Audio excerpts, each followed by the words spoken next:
Welcome to Scaling Without Breaking podcast, the show for startup leaders who are done winging it and sick of everything being a bottleneck.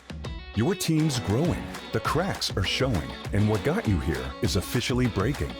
Each week, you'll hear raw stories, sharp strategies, and real talk from founders, operators, and advisors who've scaled through chaos and built companies that run without constant firefighting.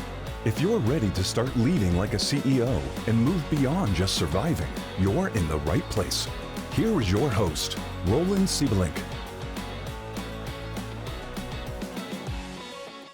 Welcome to the show, everyone. My next guest today got the chance to pitch Walmart's C-suite in a small village in Estonia to hear a pitch deck when he had 0 employees, and he walked away with a signed contract. He previously led Estonia's revolutionary e-Residency program, creating a global network of hundreds of thousands of digital residents. And now he's scaling an AI procurement platform to 135 people, processing hundreds of billions through automated negotiation agents for companies like Walmart, BMW, and Rolls-Royce. With that, everybody meet my guest, Kaspar Korjus, the CEO and co-founder of Factum. Welcome to the Scaling Without Breaking podcast, Kaspar. Happy to be here. Thanks. It's an honor to have you. We met in Estonia when I gave a lecture there, and we've been in touch ever since. And I'm glad we finally could find some time to hear your amazing story on this podcast. Now, as an opening question, you are deep in AI, but IBM says that 95% of enterprise AI initiatives fail. Investors are super worried that the AI promise will collapse. How do you respond to that? I think it's fair judgment. Like if 5 years ago, everyone built startups in different domain. Now everyone builds AI domain. And like in other domains, you also fail 95% cases. And the same is with AI startups. You also fail 95% cases. And I think it's good for entrepreneurs to kind of take more risky bets, even if some of them don't come true. Fair enough, but I also assume that what Factum does is not 95% failure, right? So tell me about what you do and what provides the value for your customers. Yeah, now we are 6 years old, started building agents 6 years ago, and we have done now 6 fundraising rounds from pre-seed Series C now and closed over 100 million to date. And last fundraise was then a few months ago by Inside Partners. And we have built agents that work as colleagues in a procurement organization, negotiating deals with suppliers.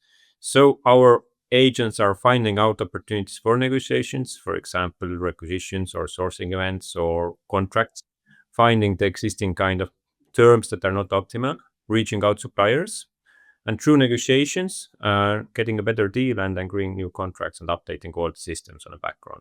So that inherently what it means that there are like thousands of, let's say, digital workforce in large enterprises who are working 24/7. So while you sleep, they are closing deals from Estonia to China, right?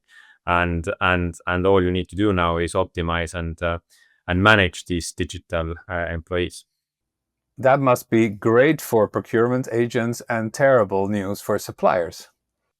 Yes and no. Terrible news if suppliers have had leverage for a long time for getting their terms over.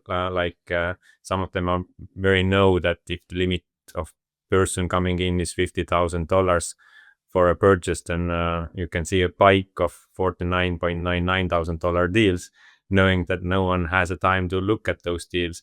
And now, yes, basically there is more competitive space there. But on the other hand, also it's an opportunity for smaller suppliers to kind of get attention. They can show what their value, they can show their preferences, they can have an access to large enterprise that otherwise wouldn't have time to deal with them. That's very interesting. So in a way, like leveling the playing field also helps to bring new players in there. Has that been your experience? Correct. And there are suppliers who are like so thankful of the agents of finally having an opportunity to discuss like what other products they can sell, what other sourcing events they want to be part of, how they would like to change their payment terms, for example. They might be able to offer huge discounts to get payments earlier. And all of these terms are now opportunities for them to negotiate that otherwise wouldn't have been there. That's amazing because I mean, when I was in a more junior stage in career, I remember learning about RFPs and people telling me, the point is just to tick the boxes. You don't actually have to have the answer because, as you said, like people don't actually have the time to look at these in reality, right? So, what's changing now that agents actually look at that?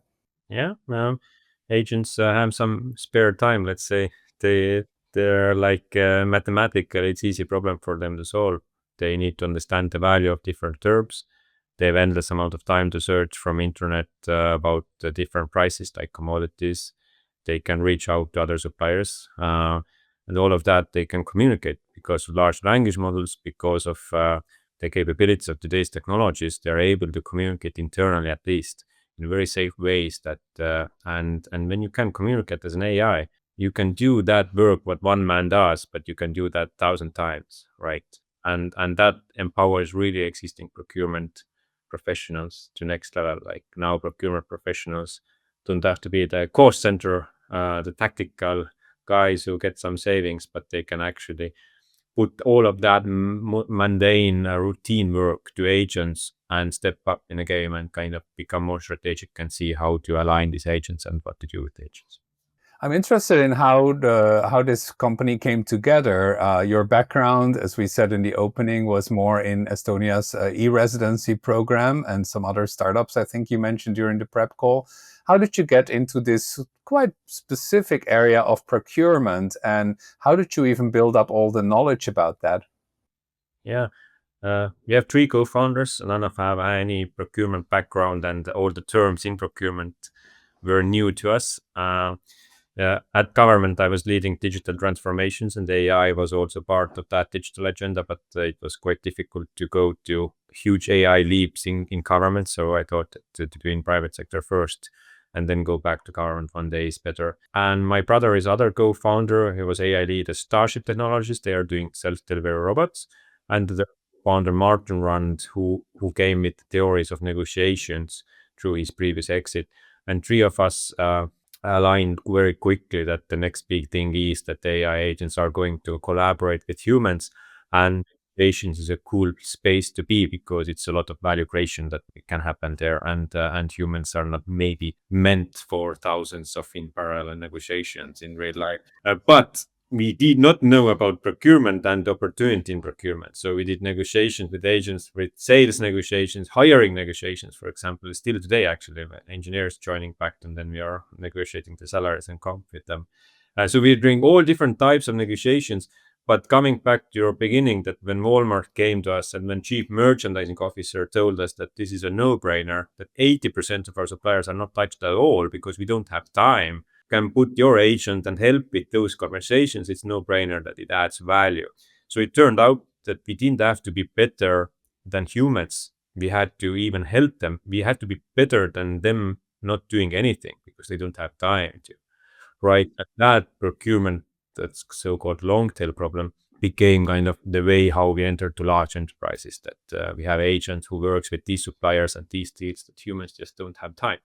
Of course, through 6 years now, we are working with the larger deals as well and manage spend, so-called as well, and together with buyers who can kind of review before the negotiation goes out and adjust that and kind of work in collaboration with buyers. Hmm.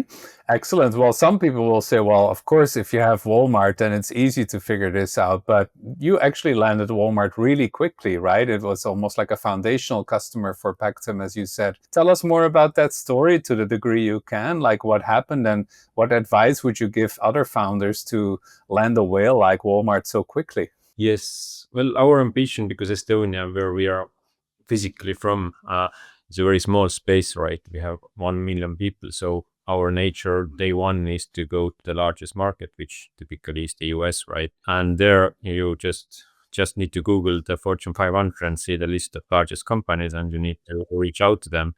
And it happened to be Walmart, but we reached out to others as well, right? And then what happened was that after the initial pitch, they put us together, and maybe big win for us was that we had negotiation with them as well.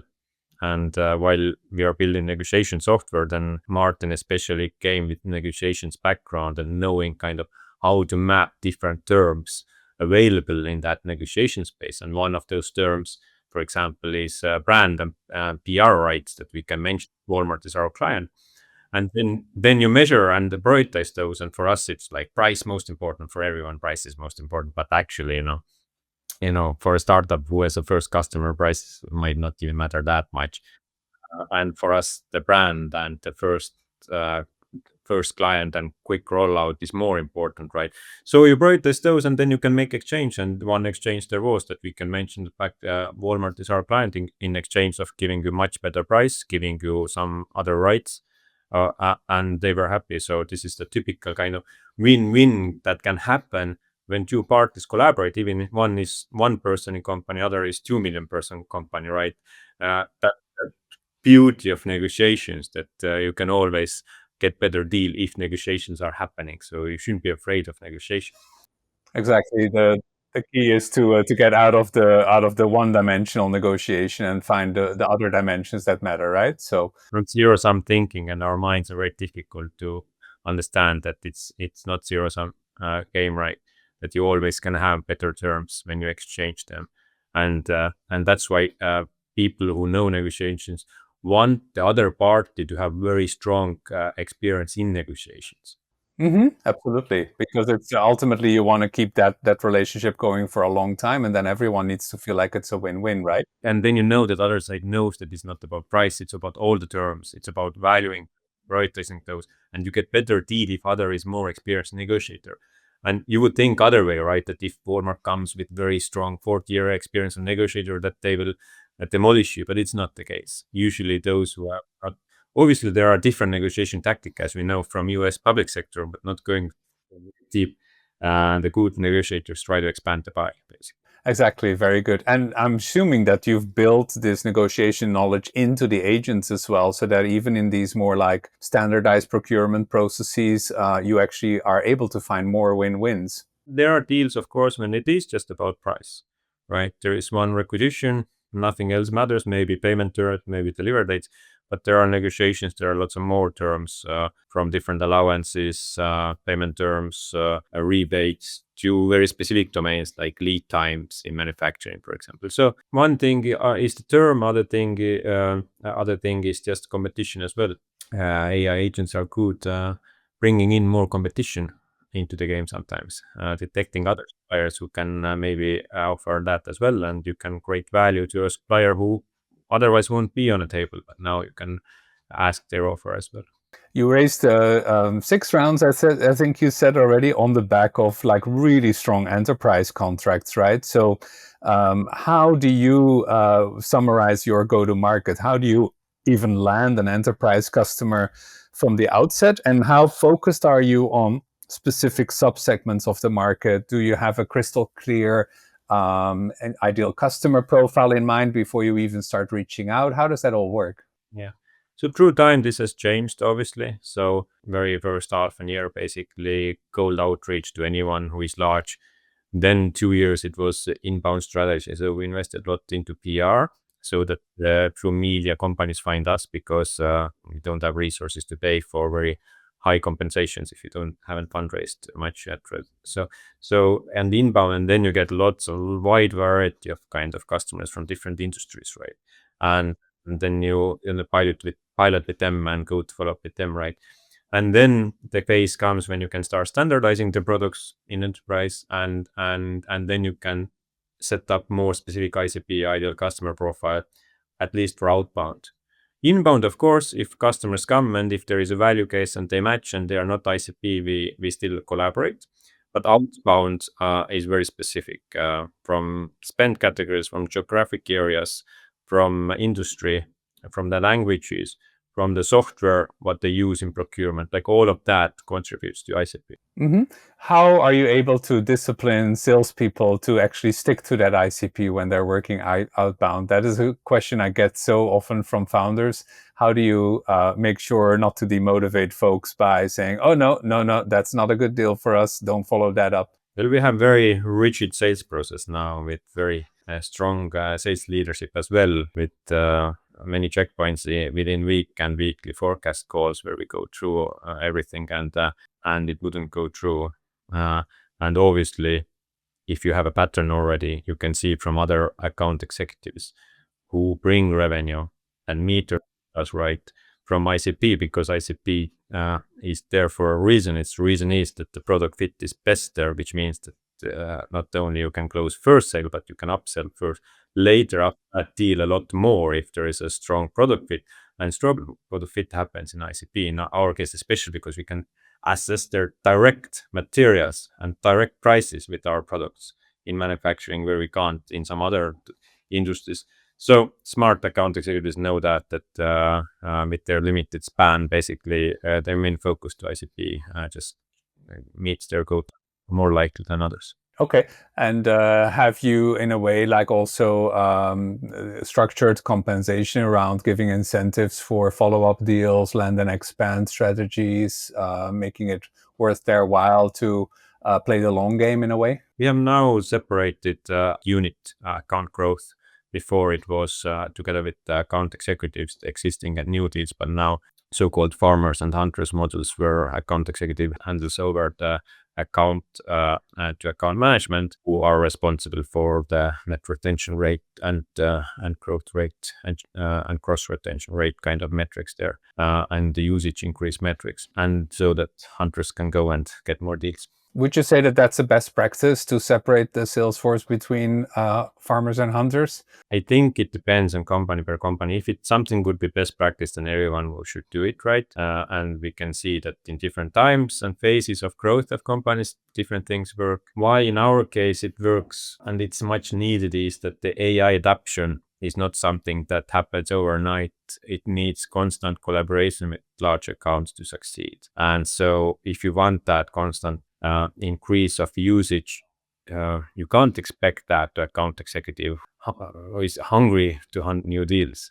That's why the separation is needed. Yeah, so like a serious customer success component is part of your business model, it sounds like, right? Yeah. Okay, very good. And how do you split investment in purely the sales force versus investment in marketing? Has that changed as well over the years? We are different outliers when it comes to marketing investment. We have one person in marketing out of 140 people.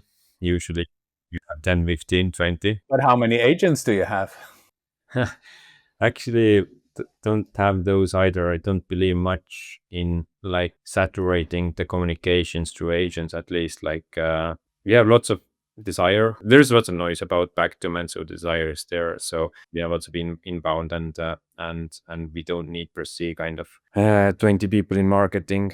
We have the network of the largest companies and we are collaborating with them. But I understand it's not traditional. Usually you need more. And as we created kind of the autonomous negotiations domain and category, and we're building agents before LLMs were there, then we kind of have quite strong brand recognition around this space as well. And so for us, keep investing to content and public relations is equally important than marketing. So you're still sticking to public relations as one of your main marketing tactics at this stage? Not main anymore, but not forgetting that either. And for us, good traditional marketing things are also valid, like events. So physically to meet the customers, and so these things still help us as well. As founders, how important is it, founder CEO, to be constantly meeting with customers yourself as opposed to leaving that to the sales force? Yeah, it's a good question, and definitely a year ago or a year and a half ago, there was this transition where I just, as a founder, have to step out so that the machine would work without you, right? And you can optimize this on higher level through looking conversions and numbers, right? So you kind of work on an Excel in to optimize sales. But then obviously, just to allow to do that, and the sales and go-to-market org to find its space. But then you can always come back, right? Be the exec level breach for some accounts who need this. It's another thing. And third, that pillar, of course, is just for your own sake that you would understand what's going on in a company, just to have touch with them. And events are a great space. For example, just TPW was a conference where I spoke to 20 plus different customers of Factum, and it's great to keep your hands dirty in that sense.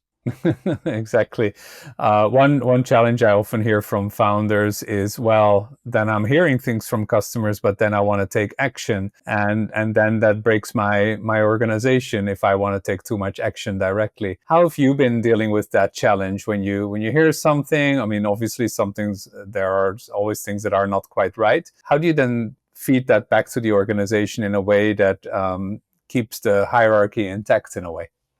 It's a very good question again. Yeah, it's important to recognize that if you're wearing different hats as a founder slash CEO, that people would understand that if, I don't know, you go to Slack and you escalate the client's problem, doesn't mean that's higher priority than other problems or challenges or roadmap items that they need to solve it now. So easy way is not to do that at all in public Slack channels, just to speak directly with your team members so that they would be aware of them and they can help to prioritize. And directly, people who report to me, I mean, like I have 7 people who report to me, and this is my core team, and I can give escalations freely to them, and they know how to filter these things. Where do you place yourself on the spectrum, Kaspar, between, let's say, the Brian Chesky's founder mode of, oh, you have to delve deep, work directly with the teams, share all I know, versus more like Jeff Bezos mode, where it's like forwarding an email to the right executive with just a question mark added? Well, I'm still quite an involved person in daily or post daily. I post general messages to the whole company as well. And not only work stuff, like we have interesting things like today I posted about, we have a sessions called Masterminds at Factum. So I invite like great experts and have Factum internal 1-hour sessions with them. And then I'm posting about sport events that we do as a group. So there are different topics that I'm just like to be engaged directly. But I do think that especially AI era founders need to understand technology and products. For me, it's been because I used to be chief product officer before I became CEO. And so I'm inherently involved in a product. But the moment I think you lose touch of product, you are becoming a bit lost. Mm-hmm. When you mentioned like knowing which hat you wear, right? I think you recently hired a chief product officer to report to you to replace you in a way, right? So how difficult is that evolution to finally give up some of those strings and rely on somebody else, even if they're quite new to the company? We will announce that in 1st of December. We need to recognize that me and my brother, co-founder, chief scientist, like it's not like we hiring chief product officer and then take the product vision and do it what you want to do. Like product vision is so inherently coded into the DNA of kind of founders.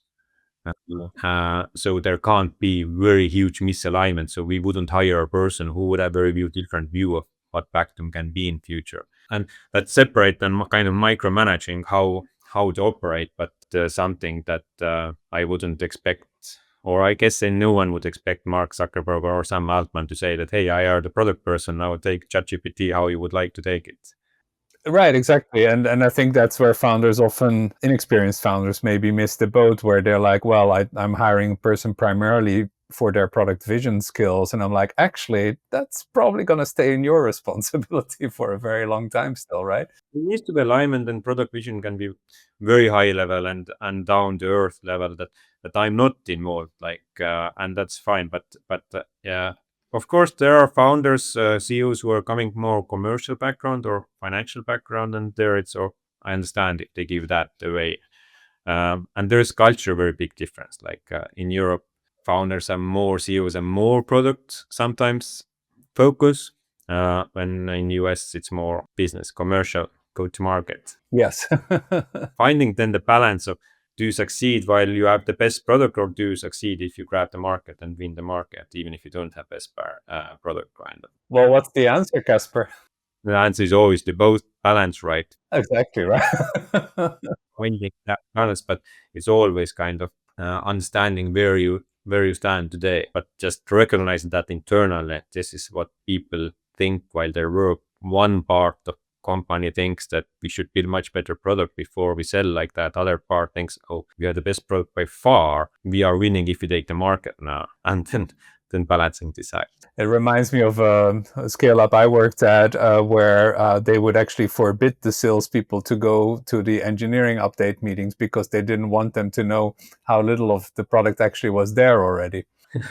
I think at least Factum, like sales and product, we don't have that kind of gap there or conflict that usually I'm hearing as well. Like people are rational that obviously need to know what you can communicate externally, what you can't yet, what are just pilot phases with first customers, and to make a big thing about that, right? So that communication needs to be very clear, but otherwise, this for product sales are the most important kind of people to learn about market and vision, and so that needs communication needs to happen very, very strong. One persistent problem many founders have is how much pre-selling can you do, right? So to what degree can you sell things that are not quite there yet? Where have you guys struck that balance in historically? I think when it comes to AI era, then it's not about technological kind of gaps. Technology is always there already. It's the adoption gaps. So we don't think that today I find these things that sales needs to oversell things that are not there yet, because we can build so fast, and especially like we have very great talent pool of engineers and product people as well. Like we can ship very fast, and AI allows to kind of build very fast. So you can always these days have more things than you can sell, and you don't need to sell too much to the future, I would argue.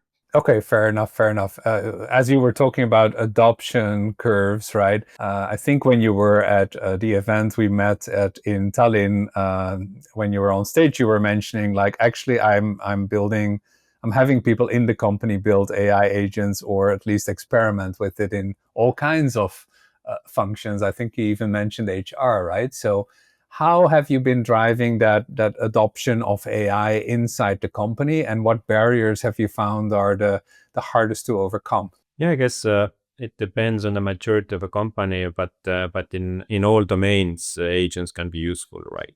And recognizing that is important. And in some domains, it comes more easily, like in engineering. Like agents have been part of releasing codes for some time already, and it comes more naturally. And but then understanding all the AI applications in sales, go to market, in HR, and lead kind of, and how to bring that in, considering that we are dealing with enterprises, and you need to be some security levels and there to share all the data and stuff. It's a cultural aspect that we just I think C-suite needs to be like very proactive and about the culture and expectations that every year you need to become more efficient by adoption of AI tools yourself, so that you need to do 30% more with the same FT basically by using these.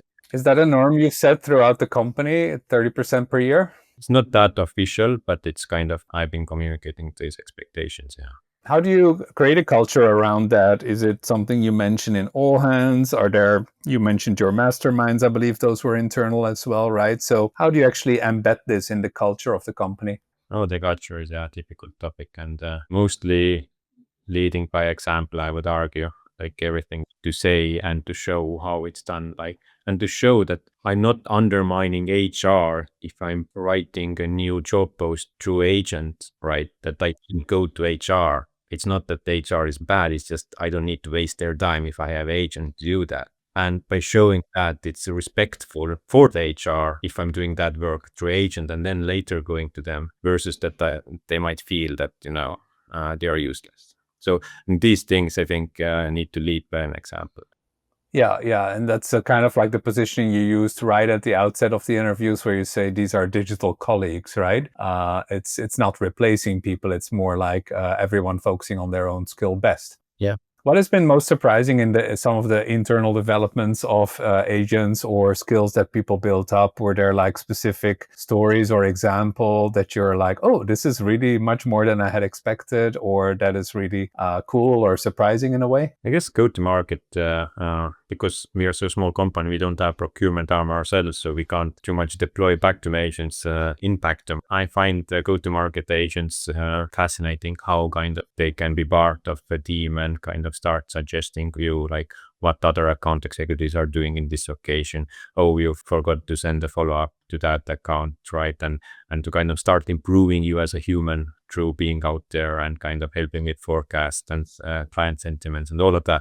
I think so powerful tools that help me, at least as a CEO, to kind of understand what's going on in the organization, and then kind of how engineers can help a go-to-market team to kind of adapt them, improve them, add functions to them. I find that very fascinating in the last let's say, couple of months of development. So that's where you've really seen a lot of improvement in the last couple of months. That's great. I also wanted to ask a little bit about, you're famously based in Estonia, Estonian founders. By the time companies raise 6 rounds of financing, very often they will have moved all the way to the US, to the Bay Area, or at least have substantial operations there. How have you struck that balance over time? Yeah, it's a good question. And what I've seen is that we have engineering, let's say, division in Estonia, product across Europe, so the time zone wouldn't be too different from engineers. Most of my leadership is in the US, London, yeah.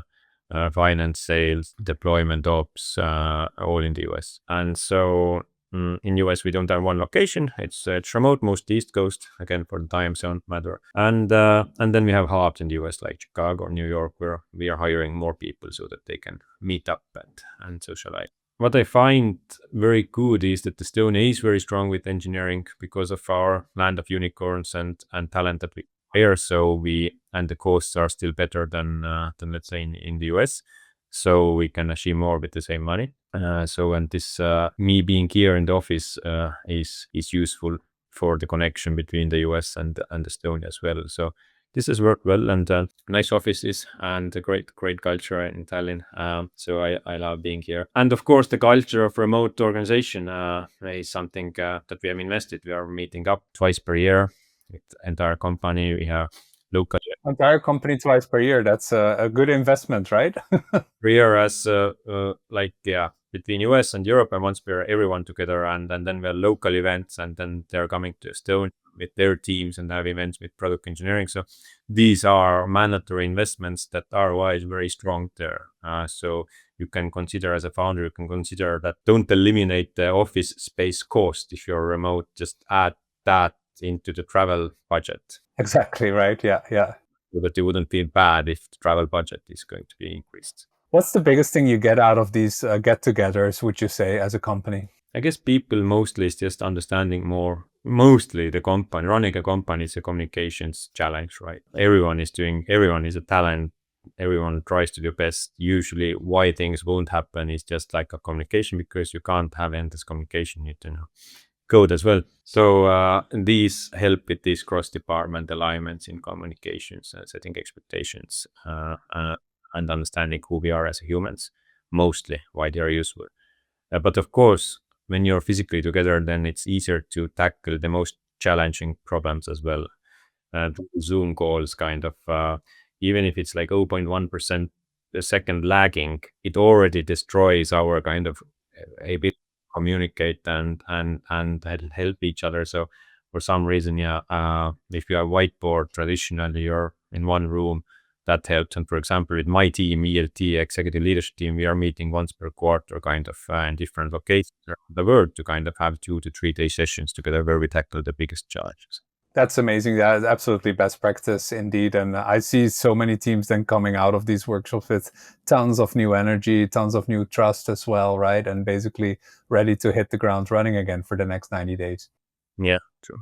Cool. So, Kaspar, since you mentioned understanding each other better as humans, part of who we are as humans is also like, what were we like as a kid? Where did we grow up? Tell us a little bit more about where in Estonia did you grow up, and what led you to getting to the e-Residency program that basically launched your career, as far as I understand it. Yeah, my background is that besides my older brother, who is co-founder, also younger brother, also in IT, AI engineer. For some reason, we all ended up in technology. I guess most people now these days end up some way in technology. Every company is a technology company if they think it through, right? But otherwise, childhood, like traditionally in Estonia, there are lots of nature in countryside, quite often with parents running around naked. This kind of good childhood where you have space. But university education already in Estonia is not that strong that, let's say, in some best UK, US universities, for example. And so that's why both me and Kristen actually did master's and bachelor in the UK, and then returned back to Estonia. And where in the UK did you go, if I may ask? He was at Manchester. I was at Lancaster, northern UK. What was different from studying in Estonia when you went to the UK, other than the language, of course? Estonian education is very academic, which is good in some sense, but at the uni at masters, I was working with Googles and IBMs daily, right? And then when you're going to actual work, then it's the same thing what you did at uni, while in Estonia quite often you need to learn what is work, and it's very different than university. And so, and it's difficult to know what's best for humans, right? We need that higher mental level, academical, scientific thinking as well, especially maybe in future to understand, versus only practical skills. But at least this is what the UK education was very strong at. And thinking back of your childhood, what were some early signs that you were going to be an entrepreneur? My father was, so usually comes with parents that as easy as that. He has a wood factory, 100 employees. And so I supposed to inherit that father's business when I grow up, but it bankrupt. So I had to figure out my own. Okay, was that like a big life event in your family, I'm guessing? Yes, we stayed together, but that's why we went to study abroad and figure out our own lives, kind of. If the business wasn't handled to us like that, then I had to think through. And technology started to obviously evolve rapidly, and then Estonia had Skype as a first success story. And if you have like 5x salaries for some friends and than others, and so you start to kind of learn the power of technology through the first successful unicorns, and that helped me. If the bankruptcy hadn't happened, would you have succeeded your dad? Most likely, yes, but like you said, every company is tech company, so most likely I would have turned the wood manufacturing also a tech company some one way or another. That's very good. So I think you mentioned you're a father of 3, right? So how the hell do you find time to be a good dad and a good CEO and still stay in touch with all the developments in the world? Well, no one says I'm good CEO or good dad. Fair enough. I'm sure there's some at times, maybe, right? I guess culturally, like no one, like the world argues now again that you need to work 8 hours per week, right? I still argue against that. I'm best performer if my mind is free and my calendar is booked 20 hours per week, and the rest of 20 hours, I will always seek more value add and then always delegate further things away so that they can always keep 20 hours per week for free, exceptions of new quarters and some fundraising. But this is the mindset I'm believing in, and I'm seeing myself that I'm best productive like that. And if you are like that, then always you have time for kids as well, and sports, and finished Ironman last month, so we can actually do other stuff as well, and that keeps mind free. And I argue strongly that free mind is more creative, more productive, because you can always work, right?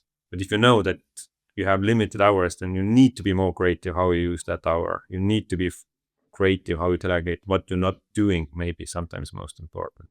And if I'm stressed, then I'm not able to think like that. Does that also drive why you said delegation is not a problem for me? Because ultimately you have this bigger why in your mind about actually I need to keep as much time free as possible, or have my time free for creativity and productive thinking. So therefore I'm much more at ease with delegating the routines. Yeah, and delegation now, of course, is easier with this phase of company because I have budgets to hire very senior people who I can learn from. So everyone who is in the team is better in doing what they do than I would be in the role, right? So, and then there's no problem to delegate, right? Then you just learn every day from them. Is one thing. Other thing is, like aura and metrics, like what is a metrics driven kind of learning of your health, that you know that if your resilience score of aura is down, you are not going to succeed. And it can be down for some period, but you need to get that back off, right? And that then the sleep and time and social life and sports and family and kids, so they all help to get you back up, right? So that's your trick in a way, to focus on the other stuff in life to get new energy in order to be able to energize your people to display that positivity again, right? Correct. And kids are best place to do that because they are easily taking your energy and attention away from work, right? So if you go home while other things you need to push to go to training, you need to push to go to clubbing and dancing, right? You need to push, but kids, you don't need to push, they are there. Exactly. They will figure that out, right? They have their ways. Which book or mentor or advisor in a way has most influenced your leadership style, would you say, Kaspar? Well, the first books that mostly has influenced me are very traditional business books, to be honest, like Blue and Red Ocean, like Conquer the Market by Future Demand, not copying others, and then Lead, like Factum, Lean Startup, how we work with customers to build stuff. Like these things have inspired me a lot. And any mentors or advisors, or did you learn everything from your dad? Then I guess you get some principles and values from parents. I haven't had one mentor that some people have had, and they have been very lucky. If you have found a mentor, I have had some experiences, but I haven't had touch with anyone. I admit that I would perform better, most likely, if I would have. Everyone would perform better if they would have a mentor that matches. Thank you, Kaspar. This has been an amazing interview. Is there anything you can guide people to when they want to hear more about Factum? Maybe people in enterprises that would even like to explore your services. Where should they go, and what should they download? Yeah, I think website is a good source, but feel free to kind of direct message me at LinkedIn, and I'll give you right contacts, or reach out myself to have a conversation. Okay, perfect. So website is factum.co, I believe. Factum.com is the best source. Is the most canonical. Okay, perfect. And of course, for people who know me and don't know Kaspar yet, I'm always able to provide an intro as well. Happy to do so. So Kaspar, this has been amazing. Thank you so much for joining the Scaling Without Breaking podcast. I think you're actually a great example of scaling without breaking, and it's been an honor to have you on the show. Thanks for having me. The Scaling Without Breaking podcast requires more than a conversation. It takes action, research, and collective wisdom. If today's episode resonated with you, we'd love to hear your insights. Join the conversation and help us shape the future together. We'll be back with more stories, strategies, and real-world solutions that are making a difference for everyone. In the meantime, be sure to subscribe, rate, write a review, and share it with someone you think would benefit from it too. Thanks for listening, and we'll see you on the next episode.